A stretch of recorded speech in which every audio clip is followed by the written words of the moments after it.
السلام عليكم حباباتي صحاباتي، مرحبا بكم في حلقه جديده في بنينه تيفي. لا نقدموا لكم فيها واحد الشهيوه اللي هي خفيفه وطريفه، وهي عباره على بسيمنات معمرين كيحتاج بزاف ديال الفرص، كاس ديال الدقيق الفينو، كاس ديال الماء، معلقه ديال السنيده، معلقه الخميره وشويه ديال الملح. اذا نبداو على بركه الله. كنغربلو الدقيق ديالنا هو الاول،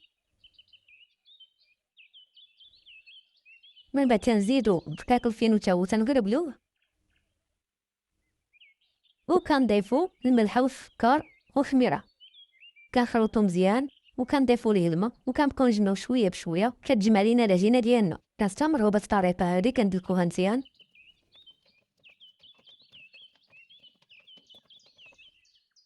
بعد ما سالينا العجينه ديالنا كندهنوها بشويه الزيت وكنديروها في بلاستيكه بيضاء وتنخليوها ترتاح.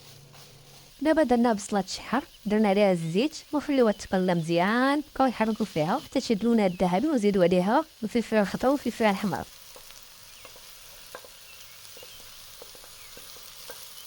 كنخليوها تقلى مزيان حتى كطيب.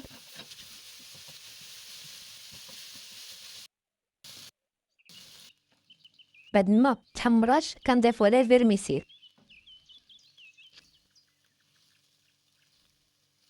كنضيفو الشعريه الصينيه وكنحركو مزيان.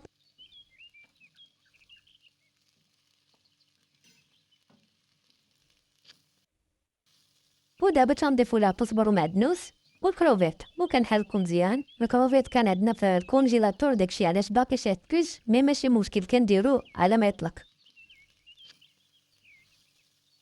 بعد كنزيدو لابريه ديالنا، البزار، الكمون، الخرقوم والتحميره والملح. كيفما العاده تنخليكم المقادير كامله في صندوق الوصف، ما عليكم غير تشوفوا في صندوق الوصف وكتبوها ونقولوها من تمنايا.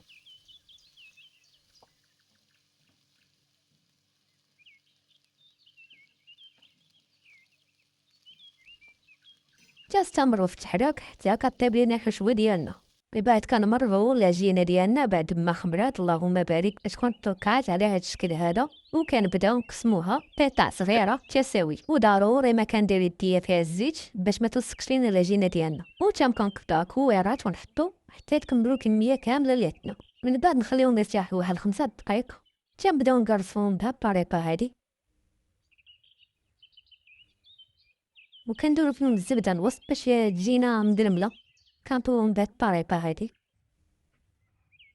كنستمروا بهاد الطريقه هادي حتى كنكملوا الكميه كامله ديالها. وفي اخر مرحله غادي نقرصوهم ونديرو فيهم الحشوه الوسط، وفي الاخر نزينوهم بزيتونه ودهنوهم بالبيض فيه شويه الخل باش ما يعطيش الزفوره، وخشيوهم في الفران اللي كنكون وجدانه قبل. كيف ما كتشوفوا اللهم بارك كيجيو كيشهيو. وبصحتكم وراحتكم وشهيه طيبه. الا عجبكم الفيديو بغيتو نديروا وصفات اخرى، عليكم غير تابوناو في القناه وديروا جيم وشاركوها مع احبابكم باش ديما تموتيفونا نعطيوكم اكثر.